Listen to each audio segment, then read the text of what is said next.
Secure the core tube of the feeder cable to the transition compartment. Determine the length of transport tube that will be needed to protect the ribbon from the core tube to the transition compartment. Mark and cut the transition tube to length. Clean the end of the transition tube with alcohol.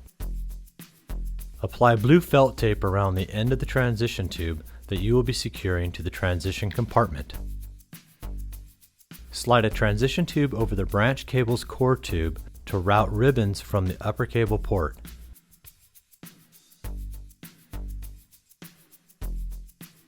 Secure the transition tube to the transition compartment. Determine the length of transition tube required to route the ribbon in the transition compartment to the splice tray. Mark and cut the transition tube to length. Clean the end of the transition tube with alcohol. Apply blue felt tape around the end of the transition tube. Slide the prepared transition tube over the ribbon you will be guiding to the splice tray.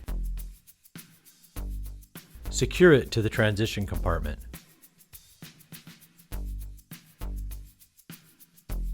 Repeat the process for the ribbon exiting the opposite side of the transition compartment.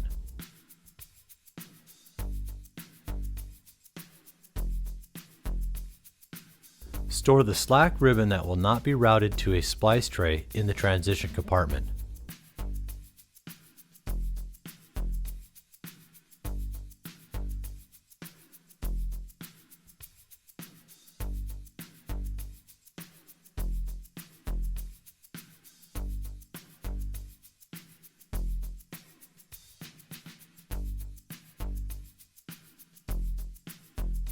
Clean the ends of the transition tubes with alcohol prior to applying the light grip retention sleeves.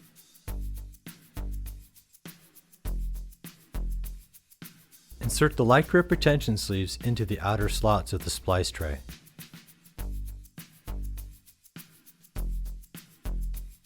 Route the fiber around the splice tray.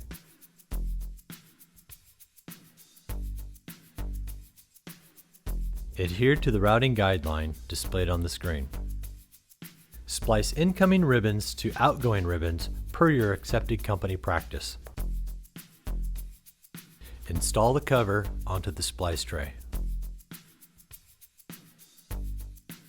Lift and turn the splice tray to guide it onto the organizer posts. Secure the splice tray with the hold-down strap.